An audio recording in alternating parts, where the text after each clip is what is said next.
I started off introducing you back today by talking a little bit about a prior guest on the show, John Williams, the founder of shadowstats.com, which is a great website. And what he does is he analyzes behind and beyond the government economic reporting.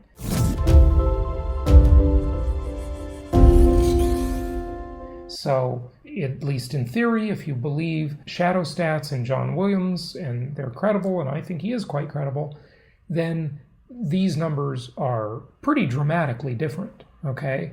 Now, according to Shadow Stats, the $635,000 house in today's nominal dollars, if you take that back to 1989, what would John Williams and Shadow Stats say it's worth today, Thomas? And inflation's been much higher according to Shadow Stats, so $635,000 is worth $143,000 today. Boom! Okay, so are you really telling us that in real dollars, the property has gone slightly down in value in 3 decades? So if you get 5.4% annual inflation, which is what real Shadow Stats has, then yeah, it's gone down in value a little bit. Okay, now what does the Consumer Price Index say the inflation rate has been during all that time? It's been between 3 and 4%. Yeah, but we need to look at the cumulative inflation rate, and we may not have those numbers. Maybe you have them on the other page of your spreadsheet, yeah. Thomas. Yeah, so give the cumulative inflation numbers, just the average. Maybe I'm saying it wrong, not cumulative, but the average inflation rate over the 3 decades. Yeah, from 1989 to 2019, inflation grew by 107%. That's a good deal less than what Shadow Stats has. Yeah, if you divide that by 30, there's your average, okay, by the way. That is pretty incredible. Now, you know what's interesting to look at is the interest rates and the mortgage payments. Remember, listeners, I have stated this for you many, many times, and this is what is so misleading among many things, in all of the stats that you read and hear out there in the lamestream media, aka mainstream media. They tell you the price of houses as if to say that we're in a bubble, or houses are cheap and you should buy as many as you can. They're saying one or the other thing, because back at X year in time, houses were $100,000, and now they're $200,000. So they're overpriced. There's a bubble. The market's going to crash. But wait, there's more. That's so misleading to look at the price of the house, because no one buys the house on the price of the house except for a relatively small number of cash buyers. And even, I would submit to you that even if they're cash buyers, they always know that real estate is the most debt-friendly asset, and it can be refinanced very easily. So most people buy with a mortgage. They buy based on a payment, not a price. And therein lies a very important distinction. So let me give you an example. When I bought the property, my nominal mortgage payment was $735 a month.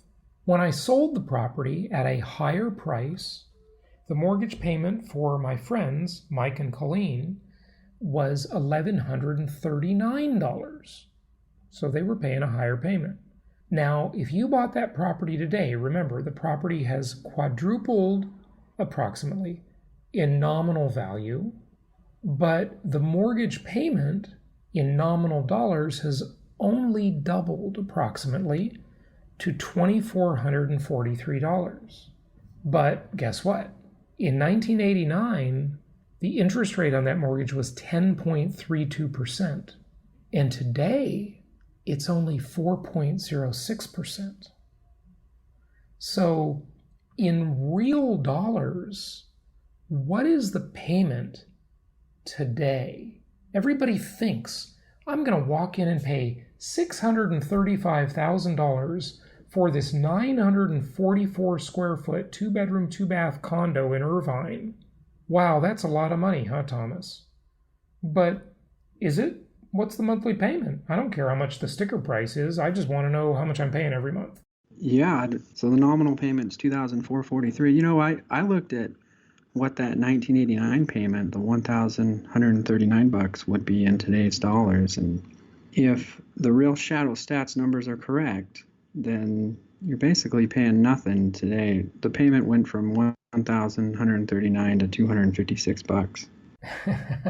Yeah, and remember at our live conferences, I have many times told the story of how when I was 11 years old, Mom saved for her first house in West Los Angeles. Still owns that house today.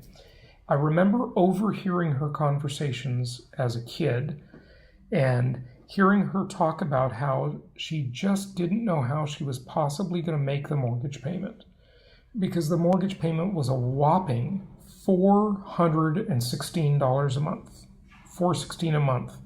But over time, even over just a few years, because the inflation rate was pretty high back then, that $416 payment felt like nothing. Just, 4 or 5 years later, it felt like nothing. It felt very, very cheap. So the 1989 buyer, if they kept that mortgage, which of course they would have refinanced it probably many times, but if they kept it and they were still paying a note rate of 10.32%, just after inflation debasing the monthly payment, they pay how much? $256 a month in today's dollars? Yep. As they're making the last payment on that mortgage, paying it off. Wow, incredible. Okay, but the question I actually was asking you was a different question. The buyer comes along today, they pay $635,000 for that property, and they think, oh my gosh, I'm going to have to pay $2,443 per month. $2,443 per month, almost $2,500 a month today to buy it at a 4.06% interest rate. But compared to what?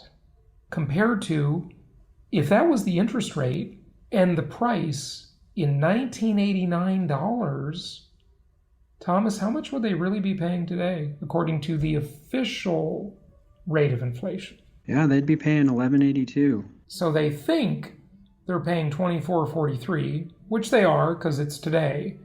But what I want to illustrate to the listeners is that in 1989, 3 decades ago, the buyer was paying $1,139.